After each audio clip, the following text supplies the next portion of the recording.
Welcome to the DreamViews podcast, episode 5. Each week, we'll be covering any and everything revolving around the world of lucid dreaming. We're your hosts, Rare Cola. And Ophelia Blue. This week we'll be talking about the wake-induced lucid dreaming and dream exit-induced lucid dreaming. Unfortunately, we didn't manage to get a guest for this week, so you'll just have myself and Lisa this time around. So as per usual, Lisa can introduce what WILD and DEILD are. All right, first we'll start with the definition of WILD, or wake-induced lucid dream. During a properly induced WILD, the dreamer goes instantly from the waking state into the dreaming world by keeping focus on self-awareness while laying perfectly still. During the transition, it's possible to experience sleep paralysis, hypnagogic imagery, or hypnagogic hallucinations, but it's important not to focus on any of these, nor think of them as stages that you should be reaching. The reason for being able to transition into a lucid dream from the waking state without any lapse in consciousness is believed to be that the brain is tricked into thinking that the body has gone to sleep. When that happens, the mind disconnects itself from the body in what's known as sleep paralysis. Although not everybody experiences this. From there, the brain enters REM and dreams start to form, allowing the dreamer to go into it directly. Second, a DEILD, or dream exit-induced lucid dream, is basically a subcategory of WILD. Also known as dream chaining, DEILDs also allow the dreamer to go from a wakeful state into a lucid dream without skipping a beat.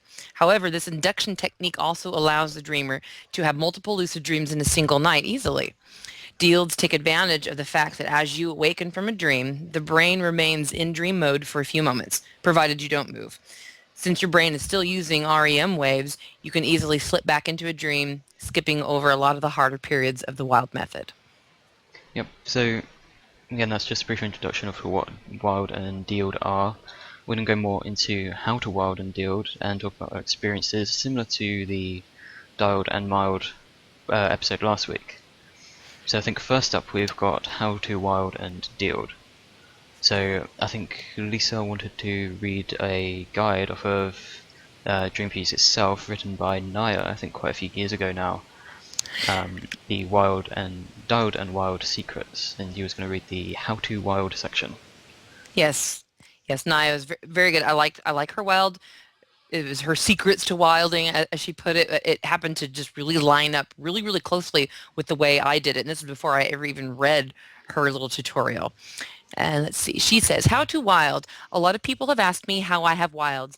And since my way of doing it is a little different than most, I thought I'd explain how I do it here. The first and most important part is the wake back to bed, or WBTB. For me, it only needs to last about 30 seconds. I wake up naturally between dreams and sleep cycles, so it's pretty easy for me. If you never wake up at all during the night, you'll have to set an alarm. Try to set it for about 4 to 6 hours after you first fall asleep. While it is possible to WILD before sleeping at all, generally I've found it a lot easier when you're already somewhat rested. So it works best either during the day for a nap or after about half a night's sleep or more. So in your wake back to bed, you want to be drowsy, but you want to keep your mind alert. So just get up out of bed, write down any dreams you've had so far, go to the bathroom, get a sip of water, etc. Try not to watch TV or read. You want to keep your mind in sleep mode, and it may be harder to fall back to sleep if you don't. Okay, next is be sure that when you go back to bed, you're not in the same position you woke up in. It helps a lot to be in a position that you don't normally sleep in. So for example, if you sleep on your side, then lie down on your back for the WILD. Okay, this is where meditation really helps. When you lie down, first you want to keep all your normal daily thoughts from popping up. If you start thinking about the day ahead or what your friend said to you or what project you need to finish at work, you will not be successful. So be sure to clear your mind of any intrusive, distracting thoughts. Remember, don't try too hard to force them out. Just like with meditation, let yourself finish the thought and then redirect your attention to being aware of the environment. White noise really helps. I agree with this wholeheartedly. I usually have a fan on all night. Try to focus your attention to the white noise. As you're falling asleep, do you notice any strange distortions in the sound? Yes. I usually almost hear faint music or sometimes whispers. This is passive HI, or hypnagogic imagery. What you want to do is actively control it now. This will get your mind into the state of lucidity and dream control before you're even really asleep. So I'm blocking myself here. So when you start to hear the little the weird little distortions, think of something to change them into. For example, it sounds like creepy faint whispers. Make them more audible and make them say funny things instead, or change it into music. Remember to be constantly and actively changing what you're hearing. This should also help keep you from having those horrible attacks of random itchy spots that will jolt you awake again and ruin the whole wild, which I've heard from a lot of people. Fortunately, I don't have that problem, but I have heard of that a lot. After a while, you should go into some kind of sleep paralysis. When you do, it'll be pretty obvious. Remember not to try to jerk your limbs to see, to check if you're actually in sleep paralysis. Because even if you are asleep, this action could wake you up again. Gently try to move a finger or a hand. You'll likely start hearing loud ringing or roaring sounds in your ears. Don't let the sleep paralysis scare you. You need to keep calm and not let it drag you into unconsciousness. Keep in mind that you may not always go into sleep paralysis. Actually, I personally do not. If it's been several minutes and you've been focusing on the sounds you're creating, move on to the next step. So now that your body's asleep, it's time to segue into your lucid dream. So instead of focusing on changing the sounds, now you want to start visualizing yourself inside your lucid dream. At first, it'll be like watching it happen on TV, but very soon your mind will accept it as a dream and you'll jump right into it naturally. This is what's known as a mental wild. Before you ever go to bed, you may want to decide on what dream you want to have in your wild. The crazier it is, the better. Visualize yourself having the dream during your wild. During the day, imagine yourself in the dream and imagine what the environment will be like, the characters and what you want to do in it. This is an incubation, basically. This will make it much easier for you to visualize the dream when you want to wild. You may see your dream in a sort of tunnel vision at first. This happens sometimes. Just try not to focus on the fact that the vision is limited. Just stay relaxed and be aware of what you can see, and eventually it will begin to get larger. Don't stare at it too hard or it may disappear. Keep your eyes relaxed and watch it grow in the same way you watch someone go by in the corner of your eye. Almost finished. Once your dream is starting to become realistic in your eyes, be sure to remind yourself again that this is a dream and allow the environment to become the dream instead of trying to control it anymore. Your subconscious will keep it more or less stable, allowing you to move on to the fun stuff you're planning on doing.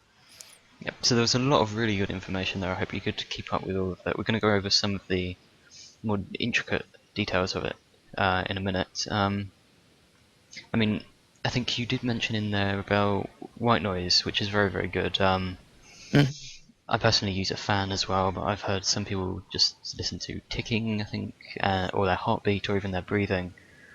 And I think a lot of people approach wild and DEILD kind of backwards because they go into it like looking for sleep paralysis, looking for hypnagogic imagery, looking for these hallucinations, either auditory or visual. And I find particularly when you're looking for these things and expecting them to come, you kind of get into this phase when they do come, you get this sort of adrenaline shot and you sort of jerk straight up out of your experience and you have to start all over again.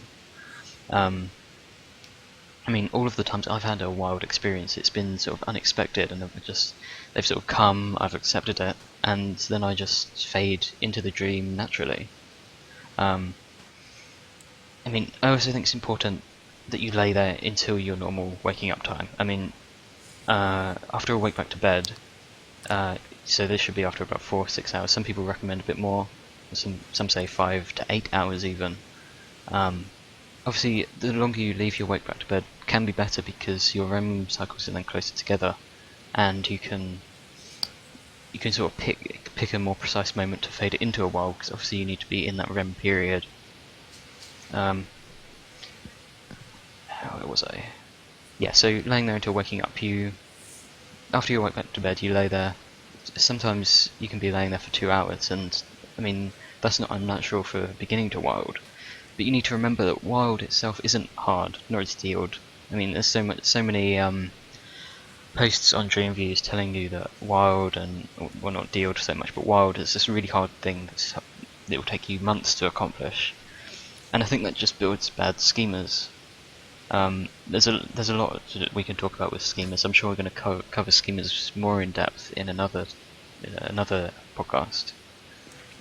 But yeah, allow me to add to what you said about almost psyching yourself out of trying wilds because they're so hard. I I've been on DreamViews for years, and I kind of just did my own way. I avoided the wild technique because it just sounded so hard. It sounded like you had to go for all these different phases, and it was just this rigorous set of steps that I don't even want to deal with it. It just sounds like it's a big old setup for failure. And I just found out gradually over the years that I was naturally feeling these vibrations and hearing these noises. I didn't have sleep paralysis per se, which is why I'm glad I didn't attempt wild earlier on, because I would have given up, because I would have said, oh, well, I never get sleep paralysis. What's the point of even continuing? I'm missing a major step. Well, not everybody gets the sleep paralysis, or some people get sleep paralysis, but they don't necessarily feel vibrations or hear a buzzing or anything like that. It's important to figure out your own pulse, your own way of transitioning from a wakeful state to a lucid dream without losing awareness. And it's different for everybody. These wild techniques and tutorials are really more of a guideline that you can follow. But yeah, you definitely don't want to get yourself in the habit of saying, oh, I didn't achieve this step, so I can't do it. It's just not going to work for me. So that's my 2 cents. Yeah, definitely. You don't want to think of sleep paralysis or hypnagogic imagery or hallucinations as stages or anything you should be trying to reach, because as I mentioned, you get that adrenaline shot, and some people don't even get these stages. I mean, for me personally, sleep paralysis isn't really there. I mean, I sort of get it, but generally I can move fine. Even hallucinations, I don't get auditory or visual hallucinations from what I've seen so far. I generally just get the hypnagogic imagery. But again, you can't be looking out for these things. You just have to notice them if they do come, and then progress from there. And again, you have to allow yourself sufficient time. I mean, some nights you can get unlucky nights where things just don't line up properly. But a lot of the time, people don't give themselves enough time. They'll be laying there for half an hour or an hour, and even sometimes after an hour, you can be really close. But a lot of people just give up. I mean, I've had some experiences before where, for some reason, I just get into this period where I know I'm close, but I just seem to give up for some reason, and I roll over and go to sleep. I mean, you can have a DEILD experience straight after this because you've got into that mindset and self-awareness is built up. But it is important to try and lay there for as long as possible and just keep focusing back onto just keeping your awareness, and again, not focusing too much on your body itself, and keeping an eye on your anchor, whether it's a fan or imagining something, or your heartbeat or your breathing. And again, it's important to be in a position where you're not having too many pressure points. This is why so many people say it's better to lay on your back when you're doing a wild, because then you don't have any pressure on many parts of your body, so it's much easier to try and ignore. So we were going to go into transitioning into a dream as well. I think this was requested by PageAmps in the DVA chat last night. She wanted us to talk about different ways to transition into a dream with wild. I think we'll start with a technique that I've sort of coined as opening your dream eyes. I do this one a lot, and I think Lisa's been doing this one recently with her 2 wilds. And yes, success. We're going to talk about our experiences later, but this one kind of is an interesting one because you sort of force the dream scene to create itself for you. I found this one really, really helpful for me, particularly because I don't get sleep paralysis or hallucinations or anything.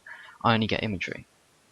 And when you get to that stage where when you get hypnagogic imagery, or as Lisa gets, a sort of buzzing and vibrations, you can sort of feel, sometimes you feel your body getting lighter, or you can feel your limbs moving, or all these sort of different things you can feel. And then at that point, I find it's good to just open your eyes. I mean, this can be bad if you time it wrong. You can kick yourself out of the experience and completely ruin it, but if you do time it right, you can open your eyes and find yourself inside of a dream. I know a lot of people don't advocate this technique because, again, it can ruin it, but you kind of just need to pick that perfect time when everything's sort of lining up, and you know that when you open your eyes, you're going to be inside of a dream. Another method is like using hypnagogic imagery to create images behind your eyelids. This this one's slightly more involved. As with opening your dream eyes, you force it. With the hypnagogic imagery method, you kind of just build it up from schemas. So, say for example, you have hypnagogic imagery and you see a circle and it's grey or whatever. From there, you can picture this circle and have it form into maybe a rock or a boulder. And then you can use schemas for that boulder, and it will be, say, on a mountainside or in a sort of cliff area. And from there, again, the scene builds around this cliff area, and you can, if you do it properly, you can find yourself sort of looking at a TV screen of this cliff area, and then you just need to find a way to sort of step into this dream. Some people have found that imagining themselves actually walking into the scene or climbing up a ladder into the scene, anything that really sort of engages your dream body and getting those senses climbing into a dream with and transitioning in. Some people like feeling the dream in 3D space around you, looking sort of picturing yourself looking around and what it would be like to stand in here feeling the wind and dust if you're in a mountainside or whatever, you know. I don't know if Lisa has any more ideas with transitioning into a dream. I know you've had experiences with opening your dream eyes. Yeah, which is really new for me, thanks to you, or thanks to Sagias through you, whoever came up with it. I really appreciate it because I've felt the vibrations stage a lot through my whole life. I've woken up and or done like a wake back to bed and would feel this thing, and I didn't know what it was, and even as I was trying to practice lucid dreaming on a regular basis, and I knew that this vibration stage was supposed to help me get lucid, it never did. I mean, I might feel that and then go to sleep, and then moments later, I'd lose consciousness, and moments later I might wake up and be lucid, or wake up into a dream and then become lucid through a DEILD later, but it was not any sort of seamless transition until you explained to me to just, once those vibrations start to, wait for something to form, some kind of scene to form, and then open your eyes, open your dream eyes, which is really interesting for me because for years I avoided opening my eyes when I thought it might be premature and I'd wake up for real, or talking in a lucid dream, or moving or doing. I was so scared to do any of these things because I was afraid of waking myself up. And finally, recently, I just said, you know what, screw it. I'm going to go for it. I'm going to move. I'm going to get up out of the bed, because I believe this is a false awakening, or I'm going to open my eyes because I think now that I'm in a dream, or I'm going to shout, more clarity, more lucidity, more light or something. And I'm not going to worry that my real voice is doing it or that I'm going to wake up anybody in the process. And it's kind of like an obstacle I had to overcome. And once I did, I was no longer afraid that it would wake me up for real. So this opening my dream eyes thing was perfect, because as soon as I would see any kind of bit of a scene, most especially if it was my room starting to form behind my eyes, it was usually the area of the room that I was already facing when I went back to sleep anyway, like an identical replica of that part of my room. As soon as I caught just the slightest glimpse of it, then I thought, I'm dreaming now. I've moved into a dream. I'll open my eyes. I'll do it slowly just to make sure I don't actually, jolt myself awake. And both times I did this technique, it worked. I opened them very carefully. I took note of how I felt, because once you get used to lucidity, you feel it. You have a feeling something's not quite as real life, at least for me. And then the next thing I'd do is I'd get up out of bed, and I don't even have to perform a reality check because there would be things all messed up in my room anyway. The lighting is off. There's furniture there that I don't own, and so I know that I'm dreaming. So it was a really, really helpful technique for me before I didn't know what to do with that particular vibration transition stage. And again, like you were saying before, I wasn't looking for that stage. I wasn't trying to find this, I wasn't aiming for vibrations. They just happened. I just didn't know what to do with them. So yeah, thank you. I appreciate it. Yeah, I think what you said about really believing in yourself as well, it's very important for all lucid dreaming techniques, that you need to believe that when you open your dream eyes, you're not going to go into the waking state. If you have doubts, then that's going to come true. It's going to build a bad schema around this, and you are going to wake up properly. But if you go into it believing that when you open your dream eyes, you're going to be inside of a dream, you can even repeat this to yourself. I remember having an experience where I counted down, and I was saying, okay, when I finish this countdown, I'm going to open my eyes and I'm going to be inside of a dream, and it worked. Yeah, I mean, belief is a very powerful thing when it comes to lucid dreaming and confidence, and it's something that a lot of people lack, and you really need to try and build this up, because again, it's all inside of your mind. It's belief, and all of these things are motivation, and everything is just key to having frequent lucid dreams, particularly with WILD and DEILD. Absolutely. And if every time that you're afraid to open your dream eyes or to move, if you're afraid that it's going to wake you up, then those are all missed chances, missed opportunities that are wasted, that you could have just open your eye, just do it. Just see, feel out how asleep or how awake you are, and pretty soon you'll get it down. You'll fine tune that feeling of if you're really awake or really asleep, and it's a delicate balance, but only you can figure it out for yourself based on how it feels for you. I can't describe it for you. You just have to practice and go through it, and pretty soon, you'll nail it. You'll know exactly when it happens, and you'll be able to hone in on it and make it a more regular occurrence, as you said. Yeah, there's definitely, I mean, there's only so much that tutorials and stuff can teach you. You need to experience it for yourself, get over the theory part, and just really build your own technique around this, because everybody is different, everybody experiences different things, and everybody's dreams are different because everybody has different everyday residue and different schemas and everything. You just need to figure out what works for you. Okay, so we'll move on to DEILD now. There's not too much to explain here, but I think Lisa's got a paragraph that she wants to read, I believe. Yes, how to DEILD. This is dream exit induced lucid dream. This technique is pretty popular, and I have to admit, I thought I had been doing this technique for years when it turns out I was just having multiple DEILDs, which is dream induced lucid dream. But we'll get to that later, the differences there. But the basic concept behind a DEILD is that you have a WILD directly after waking from a dream, and you skip the entire relaxation process. The seamless transition from awake to a dream without losing awareness should be the same for both. The main difference between the two is that with DEILD, it takes a matter of seconds, and you have multiple lucid dreams in a single morning, or the possibility is there. It starts by waking up naturally from a dream, which can be either lucid or non-lucid, and recognizing yourself waking up, and then doing very little outside of keeping your eyes closed, moving as little as possible, and maintaining self-awareness. Then either visualize the dream you just had or visualize a new one. Most people report that it's easier to re-enter the previous dream, as this makes the transition even more seamless. In the past, when I had multiple lucid dreams in a single morning, I wasn't entering each one seamlessly at all. That's where I thought I was having DEILDs, but I wasn't.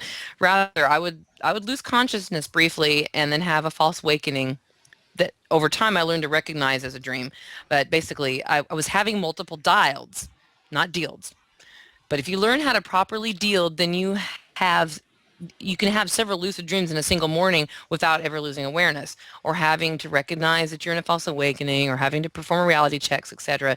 It ends up being like one long lucid dream with tiny periods of waking up, which is not a bad deal, really. Yeah, definitely. So many people view DEILD as a separate technique from WILD, but really it is just a WILD. You just execute it when you wake up from a dream, and you skip over all of the sort of relaxation process with a WILD, and you just go straight into it. I mean, there's so many different methods you can do for realizing that you're waking up as well. I know some people on DreamViews do this technique where you sort of incubate the feeling of waking up from a dream, that fading to black and then going into waking life, just to realize that you're in a dream, and then you sort of become this semi-lucid as you're waking up, and then you kind of build that awareness before you even wake up, and then when you do wake up you can remember to lay still and keep your eyes closed and really focus on going back into a dream through the WILD method. So we're going to move on to experiences now. Alyssa's going first to talk about her newly found wild experiences. This is very, very new. I can tell you right now.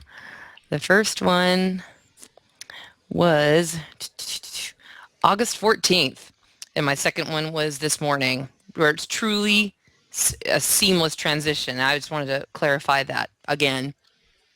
I didn't lose consciousness or awareness, or I didn't try the induction of a wild, then fall asleep for a while, and dream, and then wake up and then become lucid. No, that's not the same thing. That's just a plain old dialed. Which is nothing wrong with that, but I just wanted to note the difference because it's a completely different experience to be able to literally transition from being awake to asleep in a dream and not skip a beat. It's really cool. But anyway, all right. Back to my experiences. All right, the couple times I've had a successful wild, it was pretty darn close to what Naya described, which was the tutorial we read earlier. I'll explain what aspects were different for me so that you will see that this technique is adaptable. For example, when I first wake back to bed, I don't generally wild right away. I go back to sleep a couple more times and have a few dreams, lucid or not, and upon the third or so wake back to bed, I wake up. But I don't get up this time. If I'm in the perfect state of relaxation, then I don't really need to do anything special. I just wait for those vibrations, which starts the transition for me. I generally don't experience sleep paralysis, as I said earlier. And I know several people have confessed the same. Same for you, Jason. Before I really knew what to do with the vibrations phase, I generally just went straight to sleep and had a non-lucid, or if I was lucky, a dialed. And then you finally suggested that I try to picture the scene or incubate a dream during this vibrations phase. Then once I saw something, which was hypnagogic imagery basically, begin to form, I just go ahead and open my dream eyes. I think it's at this point that many people can have a false awakening, because usually I find myself in my bed when I open my dream eyes like this. So you have to really be on the lookout for anything unusual or out of place until you get used to the feelings of the transitions. It takes practice, but it's worth it. And it requires a bit of bravery, and that you should try not to worry that you'll wake up for real, as we said before, because it does seem pretty real when you open your dream eyes for the first time and see, say, your bedroom, for example. You're in your bed, same position that you were just in. You might think you just actually woke up. So as soon as I see this hypnagogic imagery form, I slowly open my eyes. I notice that I'm in my room, and this is where I can feel that I'm in a dream. The feeling is based on years of being lucid and practicing awareness, but for a beginner, this would be the time to perform some reality checks. And that's basically how both of them went. I'm not going to go into the details of what I did in the lucid dream later, because then it was just like a normal lucid dream. But that's the transition. Sorry? Yeah, you just cut out there for like 5 seconds or something, which is weird. Uh-oh. But yeah, what you said about... What was it? I've lost now because it put me off. Oh, that's okay. I'll just say that so the feeling is based on years of being lucid and practicing awareness, but for a beginner, this would be the time to perform reality checks. Oh, and then I said that I wasn't going to go into details about the actual lucid dream I had, because this was more about the transition this time, which was completely different from any other lucid dream I've ever had. Alright, yeah. Yeah, and you mentioned about how people waking up in their bedrooms, you wake up in your bedroom a lot. This is really common, I find, because your brain tends to latch on to, particularly when you have this experience when you're forcing the dream scene with opening your dream eyes, your brain kind of latches on to the most recent thing it knows, which generally is your bedroom, because that's what you've last seen before you've gone to sleep. That makes sense. That's exactly what happens to me every time, with the exception of some DEILDs where I'm having some crazy, weird, random, non-lucid dream and something sparks lucidity, and I just continue from that point. The ones where I wake back to bed, yeah, I end up waking up in my bed, and boy, I had false awakenings for years because of that, because it just felt so real. And you're in your bedroom, you're in your bed, you must have woken up for real, right? Well, it's very important to be able to really hone in on the difference in the feeling that you have when you have a false awakening versus actually waking up. And it can be really, really fine difference, but it's worth it to really try and investigate it, because you can turn a false awakening into a lucid dream once you're really aware of the differences. Particularly in these experiences as well, I find they're very realistic. Like generally during my false awakening experiences, I can even read inside of a dream, which a lot of people tell you you can't do. But again, it's all about believing what you can do. We spoke about this earlier. There are so many things on DreamViews telling you that you can't do, like you can't read in a dream, but you really can if you believe that you can, and you kind of get rid of that negative schema that you can't. And I tend to do that a lot in my false awakenings. But there are a lot of things that are generally out of place. I remember one time I woke up and for some reason my drawer on my desk was open and I never opened that drawer, and there was just like stuff all over the floor that had poured out of it or something. So you just really need to notice all of the subtle differences. Absolutely. Yes, George never has coffee with his breakfast. You need to look for those things. Yeah. So I have a wild experience from 2 days ago, I believe. It's not technically a wild experience, just an attempt at a wild. I had the experience during a nap where I was using a technique described by Billy Bob on DreamViews to quiet a mind, and he describes picturing numbers sort of flipping around in your head. So I pictured a flip clock, and with my breathing, I would picture this flip clock and see 1 flip over and then 2 flip over, and each time the numbers rolled over, I would say I'm dreaming after each number, and sometimes I would even picture I'm dreaming pop up next to the numbers flipping over. And at some point, I must have just passed out because I don't even remember dreaming or falling asleep, and this is actually good for me at least, because generally when I try a wild, I'm laying there for ages and I kind of hop in and out of this period where I'm imagining something and then I realise the dream's coming on, and then I sort of get kicked out of it. We were talking about this earlier with the adrenaline rush when you're expecting something to happen. But I got to a period where I just fell asleep eventually. But I didn't even realise I fell asleep. I didn't have any dream recall or anything, and I woke up and I was still repeating I'm dreaming and counting. I can't remember what number I was on, but I was definitely counting and repeating I'm dreaming. But I opened my eyes for some reason and I looked at the clock and it was an hour later, and I couldn't believe that it wasn't a dream. I got up and I was walking around, and even that, because my body had been in this period where it must have gone into sleep paralysis, my limbs felt really sort of heavy. I'm not sure if you ever experienced that, where after you've been in sleep paralysis your limbs feel really, really weird for a little while. No, not so much, because I don't have the sleep paralysis all that often, rarely, if at all. Yeah, anyway, I got up and I was walking around and I couldn't believe it wasn't a dream. I was doing so many reality checks and checking everything, checking the weight of stuff, even trying to fly, because again I didn't experience any time between this technique that I was doing and the dream itself, and falling asleep and what have you. Really, really interesting, and I believe it would be a really good technique to, with some increased self-awareness, it would get you lucid with ease, just because you really need to focus on your mind when you're wilding. That's the whole point of the story. Anyway, the point is to focus on your mind, for example with the flipping over of this clock that I was imagining, and if you focus on your body too much, then you're going to anchor yourself into the waking world rather than anchoring yourself into your mind.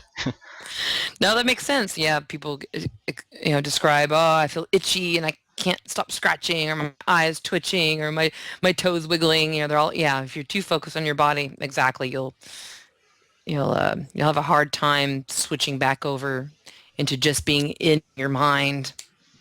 It's very important to visualize something.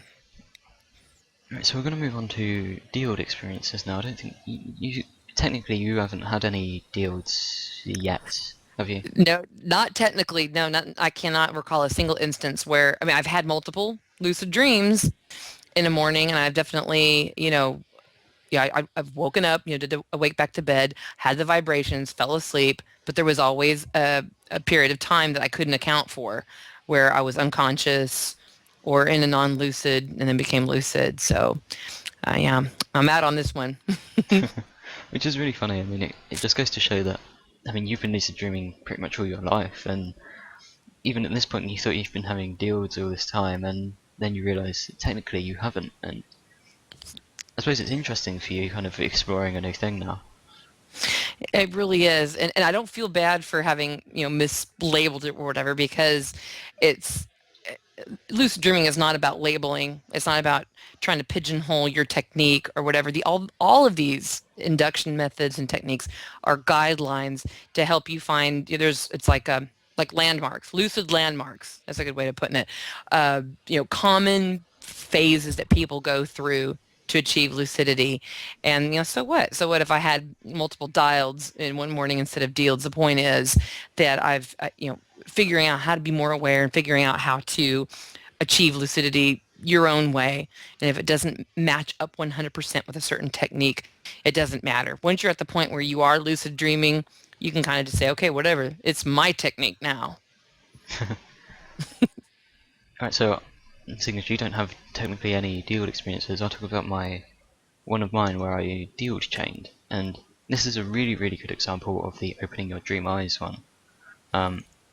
I was sort of I woke up from a really, really crazy non-lucid, and because it was so crazy I realised the ending of the dream and I faded back into waking life, and I was laying in bed and I figured I would try to DEILD because as I was so aware at this point.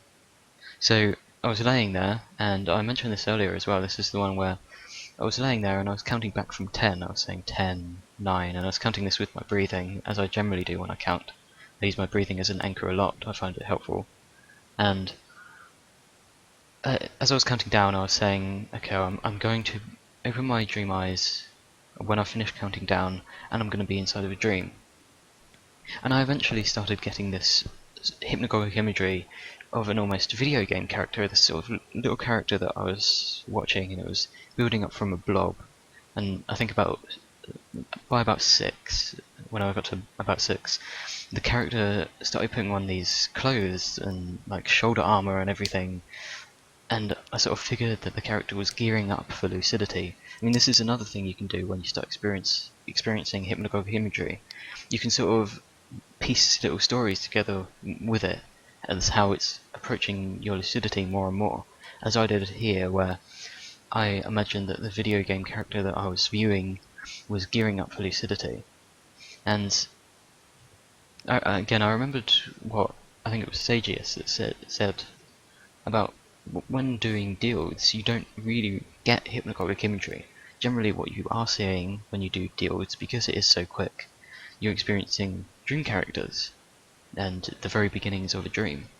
So I figured at this point I'd open my dream eyes, and of course I was inside of a dream, and this was again an experience because I forced the dream by opening my dream eyes. I wasn't actually in my bedroom, but I was in my bathroom, which is really, really close to my bedroom, and obviously I go in there.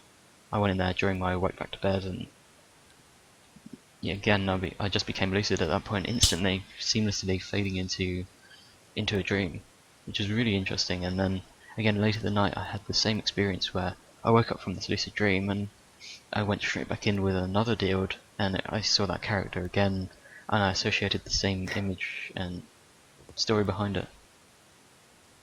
It's a really, really good technique. Yeah, I like it a lot. A lot of people have reported that they kind of naturally find that they're able to do this when they do a wake back to bed. If you're able to sleep in or whatever, waking up and going back to sleep, you're almost inclined to have this kind of lucid dream almost as frequently as DEILDs. So I like to to preach this one a lot to new members. Just not myself, apparently. I need to fine tune my way of approaching it or whatever. Alright, so I think we're going to start wrapping up the podcast here, but for the end of this podcast, and we'd like to include this more, but we're going to include our first question and answer session. Yay! So again, before we get into this, we want to ask you for next week to post in the thread for this podcast and post any other questions you have. I think next week I don't think we've decided on a topic yet, but we are throwing around some ideas to cover all of the obscure techniques like filed and HILD and socialed and what have you. I think that would make it for an interesting podcast. So if you'd like to post questions relating to any of these sort of obscure techniques. I'm sure we can build an episode around that if people would like to see that. Definitely. Alright, so our first question comes from DJ Patch 999. Do you want to read his question and then we can go into discussing it? Sure. He says, I've got a, DJ Patch 999 says, we should say DJ Patch 999 from England says, I've got a problem that maybe you can help me with on your podcast. Most nights during my dreams, I actually say to myself in the dream, or shortly after it's ended, I must remember to put this in my workbooks and DJ, dream journal. When I wake up, I'm always gutted because it means that some part of me knows that I'm dreaming. Unfortunately, I don't think it's the conscious part because I always remember being lucid, normally. So do you have any suggestions that could help? I would link it to a reality check, but I don't say that kind of thing during the day because it's not a dream. LOL. Thanks. Yeah, a lot of people have this problem. It's what we've kind of termed as a layer 0 lucid dream, where you're not really lucid, but a part of you kind of does know you're lucid. You're kind of dreaming about lucidity, and I have these a lot. I've been having them a lot recently, and I've kind of built up this technique where I'm kind of questioning why everything exists as it does. For example, I gave this and I've completely forgotten the word. I gave this example to Lisa before we started the podcast, where, say for example, there's this book that I'm reading, and I generally keep this book on my bedside table, and the other day it moved onto my desk, and I can kind of pick up on that and engage awareness and figure out why this book has moved, and give reasons to myself why this has moved. And it's kind of self-awareness, being aware of where you were 5 minutes ago and where you're going to be in 5 minutes, for example, but associating that to the world around you as well, which I find can really help with this layer 0 problem that people have.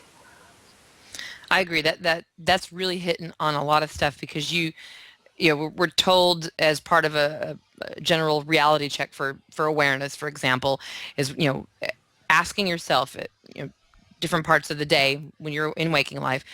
Now where was I 5 minutes ago? How did I get here? Like you said, retracing your steps so that you get into the habit of hopefully doing that in a dream, which will help you become lucid. But you don't have to limit that to just yourself. You can limit that to objects, because objects can be crazy and out of the place just as much as you can in a dream. And doing this regularly, practicing this regularly, should incorporate into your dream world as well, so that when you find that you're out of place, an object's out of place, anything like that, you can say, well, okay, where was that? Where do I normally put that? Where was I normally? And you can do that reality check, and if it fails, then you realize you're dreaming. Yeah, another good thing to build up is sort of positive affirmation.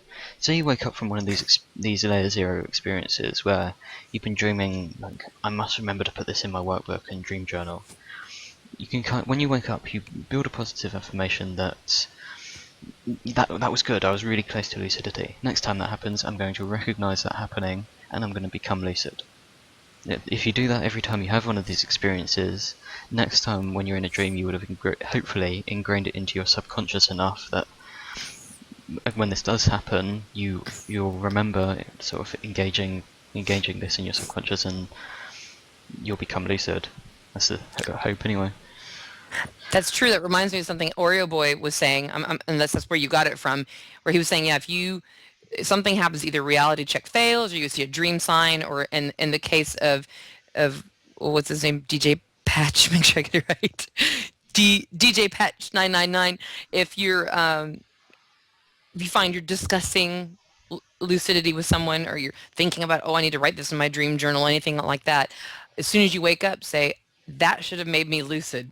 It's not to kick yourself in the butt for it, just associating I should have been lucid with those elements, so that the next time it happens, you might be more inclined to go, well, wait a minute, I'm talking about lucidity, I'm talking about journaling this. You might then be more inclined to perform a reality check and then become lucid. Yeah, definitely positive affirmation and generally affirming a lot of things when you wake up from a dream where you've had a failed experience or you've had a layer 0 experience. Just positive affirmation in general that you've got one step closer and the next time it happens it's going to work properly. It's a really good way to get you lucid more often. Alright, so Absolutely. our next question comes from Zanus. And do you want to read this one? Zanus. Yes, Zanus from Joplin, Missouri, who's one of our intro class students. A really great one. He's got lots of great lucid dreams. In fact, his LD count, I believe, is the infinity symbol. Well done. He says, you think maybe you can include ways to make the dream last longer once lucid.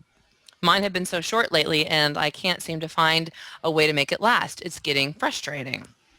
So it's a very good question. What is the point of being lucid if you're going to wake up 2 seconds afterwards every time? A couple points that I want to make to address this. The first and foremost thing when you become lucid, and this is only if you're experiencing waking up too soon, is to remember to keep calm. That lucid onset can be like a drug. It's so exciting. You're like, first you feel like, you've achieved something. You've achieved a goal, which is really exciting, and it could raise your heart rate, make you wake up. But also the fact that it's just dawned on you that you are in a dream, and you are aware that you're dreaming. Your body's somewhere else, laying in bed. Here you are in this dream. You can now do whatever you want.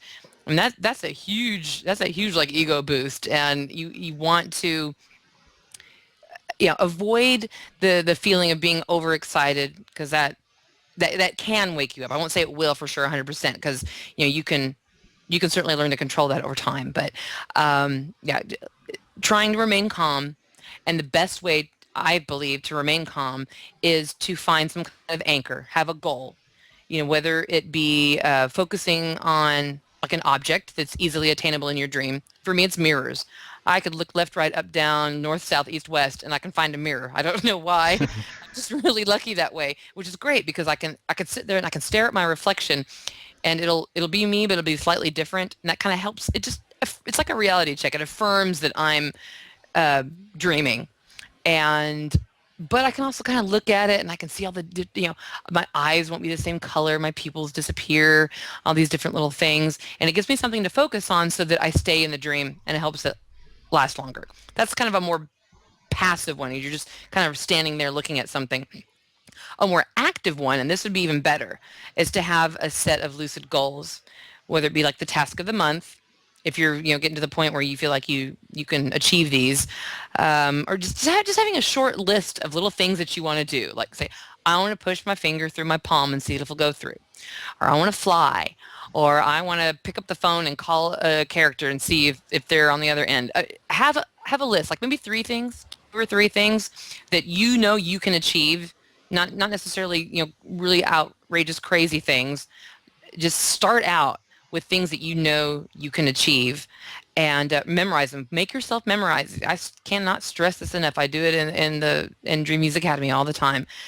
A list of things that you make yourself remember in waking life so that they will pop into your head when you're dreaming. And I still struggle with this, but I find that repetition really helps. If I repeat to myself over and over and over again, this is what I want to do, this is what I want to remember in my dream. It gives you a goal, it gives you something to focus on, and it keeps you from getting like overly excited to where you might wake up, and gives you something to do, basically. It gives you something to do, and I find that tends to lengthen the dream a lot, getting kind of a problem-solving, solution-orienting kind of thing, and it helps keep me from waking up prematurely. That's my answer for that question. Yeah, a piece of advice I can give is to not think about waking up. I mean, when you're inside of a dream, if you're worrying about when you're going to wake up and that you need to try and do things quickly before you wake up, you're going to enforce that so much quicker. You're going to get these bad schemas that you're going to wake up, and you can wake yourself up very easily just by thinking about that. And again, there's so many bad misinformation on DreamViews around this, where people will say if you do certain things in a lucid dream it's going to wake you up, or if you just becoming lucid there's more chance of waking up or whatever. It's just it makes no sense at all, because you are still dreaming, your awareness is just increased. And if anything, this can keep you in the dream longer, rather than waking you up. Well, one other thing that I wanted to mention was passive versus forced control. I found, and I've heard from other people as well, that passive control in dreams, for example, imagining that somebody's going to be around a corner when you walk around that corner, is much better at sustaining a dream than trying to conjure a person right in front of your eyes. Absolutely. It's like you waste less lucid energy that way, if that makes sense.